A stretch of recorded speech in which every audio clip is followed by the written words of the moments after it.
Hey guys, I'm Ambika from Guidely. Hope कि आप सब लोग बहुत अच्छे होंगे और आप लोग की पढ़ाई भी बहुत अच्छी चल रही होगी। और आज मैं आप लोगों के लिए वीडियो लेकर आई हूँ स्पेशली एसबीआई पीओ को लेकर और एसबीआई क्लर्क को लेकर।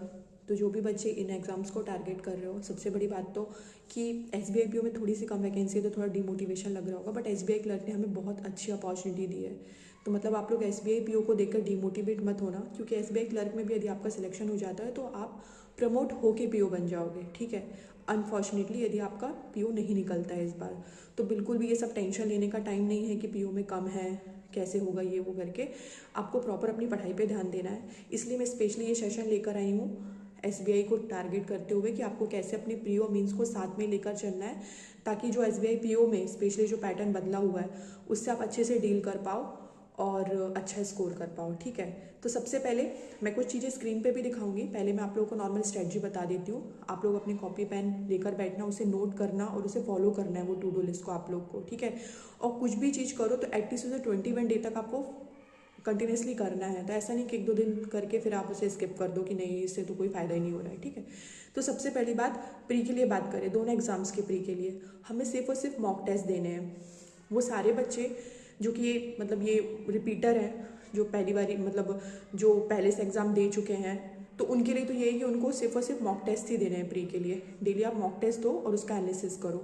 और फिलहाल दोनों एग्जाम्स हैं तो एक दिन प्री दो, एक दिन क्लर्क का प्री दो, एक दिन पीओ का प्री दो। ठीक है ना, तो प्री के दोनों के मॉक देने हैं आप लोगों को, एक दिन प्री पीओ का, एक दिन मेंस, एक दिन प्री क्लर्क का। ठीक है ना, और विद एनालिसिस करना है। तो ऐसे करके आपको 2 घंटे लगेंगे।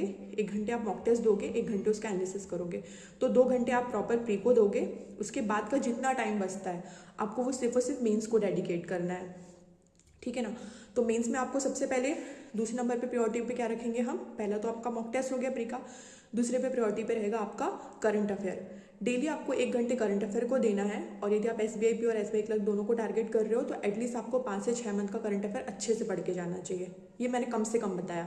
और ज़्यादा से ज़्यादा जो बच्चे अच्छे से कवर कर रहे होंगे, बाकी आरआरबी के टाइम से वो पढ़ रहे हैं, तो उनका तो अच्छे से कवर हो रहा है, तो वो प्रॉपर अच्छा रिवीजन करें, बाकी जो मंथ पहले से पढ़ चुके हैं और अभी जो रिसेंटली में चल रहा है वो पढ़ते जाएं। लेकिन जिन्होंने बिल्कुल भी नहीं किया है वो एटलीस्ट अक्टूबर मंथ से अपना करंट अफेयर अच्छे से रेडी करें।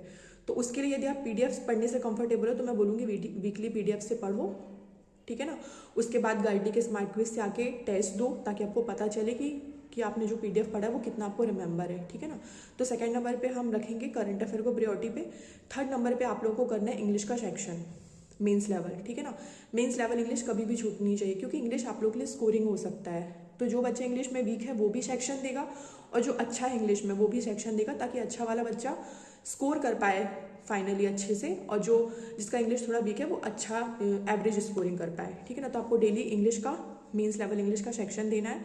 तो आप ये आप जाके सेक्शनल से भी दे सकते हो, या तो अपने एग्जाम वाइज पीडीएफ जो आप लोगों को जो बंडल मिला हुआ है वहाँ पे एसबीआई क्लर्क को आरआरबी पीओ मेंस का साथ में बंडल है 50 डे टारगेट में, वहाँ से आप डेली 20 क्वेश्चन इंग्लिश के टेस्ट फॉर्मेट में देना है आपको। टेस्ट फॉर्मेट में ही देना है, पीडीएफ में नहीं देना है। ठीक है ना, उसके बाद आते हैं मैथ्स और रीजनिंग में। मैथ्स और रीजनिंग आप डेली कर पा रहे हो साथ में, क्योंकि इतना सब करके थोड़ा आपका शेड्यूल हेक्टिक हो सकता है, तो साथ में कर पा रहे हो तो बहुत अच्छी बात है। नहीं तो आप अल्टरनेट कर लो, एक दिन मैथ्स करो, एक दिन रीजनिंग करो, और यदि दोनों हो रहा है तो अच्छी बात है। तो ये आपको कहाँ से करना है, तो आपको वीक में, मतलब एज अ मेंटर मैं आप लोगों को गाइड करती हूँ कि आपको 6 दिन प्रॉपर पढ़ना है, देन संडे वाले दिन आपको पूरा रिवीजन सेशन रखना है। ठीक है ना, ताकि जो भी करंट अफेयर आपने पढ़ी है उसको रिवाइज करो, और जो भी ऐसे मैथ्स और रीजनिंग के क्वेश्चन है जो आपने सॉल्यूशन देख के किए थे उनको प्रॉपर दोबारा से खुद से करो, ताकि वो पैटर्न आपको पता हो। क्योंकि वो यदि आपसे नहीं बना है पहले, मतलब वो पैटर्न नया था, आपने कभी देखा नहीं है, इस वजह से वो आपसे बना नहीं। तो अभी क्वेश्चन को टीचर से देखने के बाद या सोल्यूशन देखने के बाद आप संडे को अपने से कर लोगे तो वो पैटर्न आपको दिमाग में फिट हो जाएगा। तो ऐसा कोई पैटर्न एग्जाम में दिखेगा तो आप अच्छे से कर पाओगे। ठीक है ना, और तो आपको क्या करना है, प्रॉपर 7 दिन में 1 दिन रिविजन रखना है, 6 दिन पूरा हम प्रॉपर पढ़ाई करेंगे, जिसमें से 5 दिन आप अपने खुद से प्रैक्टिस करोगे। तो वो आप एग्जाम वाइज पीडीएफ जो एसबीआई क्लर्क वाला और आरआरबी पीओ का मेंस वाला बंडल है, या फिर जो एसबीआई पी और आईबीपीएस पीओ वाला मेंस वाला बंडल है 50 डे का, वहाँ से आप मैथ्स रीजनिंग की डेली प्रैक्टिस करोगे। ठीक है, यदि आप मैथ्स बस अकेला कर रहे हो तो 2 दिन के टारगेट 1 दिन में खत्म करना, देन 2 दिन के टारगेट रीजनिंग के 1 दिन में खत्म करना। और यदि आप डेली वाले टारगेट ही लेके चल रहे हो तो फिर तो डे का शेड्यूल फिक्स है वहाँ पे, वैसा आप करते जाना। ठीक है ना, और जो छठवां दिन होगा, मतलब सैटरडे या फ्राइडे, जिस भी दिन आपको लगे कि हाँ अभी पीडीएफ कंप्लीट हो चुका है 5 दिन का, अब 1 दिन जो है वो आप लोगों को वीडियो देखना है। ठीक है, आप लोगों को मेंस लेवल जो लेक्चर होता है ना, आपके पास कोई सब्सक्रिप्शन है तो सब्सक्रिप्शन से, या फिर आप नॉर्मली यूट्यूब पे सर्च करोगे तो मैम के सर के रीजनिंग के या मैथ्स के लेक्चर मिलेंगे आपको मेंस लेवल। आप नॉर्मल सर्च करना है SBI क्लर्क मेंस लेवल या SBI PO मेंस लेवल ऐसे करके। तो एक दिन आपको रिसेंटली का कोई भी एक वीडियो देखना है, उससे क्वेश्चन करना है। तो उससे क्या होगा, यूट्यूब में जो क्वेश्चन होते हैं या जो आपके वीडियोस में क्वेश्चन होते हैं वो थोड़े अच्छे पैटर्न के क्वेश्चन होते हैं, जो नए बनते हैं, ठीक है ना, जो कंटेंट नया होता है वो उससे निकल के आते हैं। तो वो उसमें क्या होगा, आप तक तो वो चीज़ सीखोगे, आपको नए क्वेश्चन पता चलेंगे कैसे कैसे आ रहे हैं, और साथ में ना टीचर से पढ़ने से अप्रोचेस पता चलती है, वो आपको तरीका बताते हैं कि आपको कैसे करना है ताकि वो जल्दी होगा, ठीक है ना।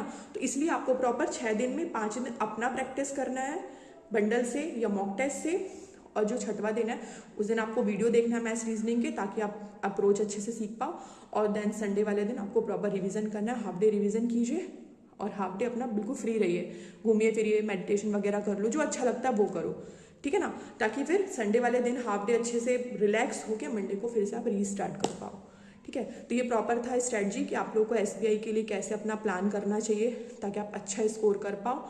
और बाकी कोई भी दिक्कत होती है मुझे कमेंट बॉक्स में आप बताना, ताकि मैं इस टॉपिक में आप लोगों के लिए वीडियो ले आऊँगी या जो भी आपकी क्वेरी होगी उसे सॉल्व कर दूँगी। Thank you so much, have a nice day and best of luck.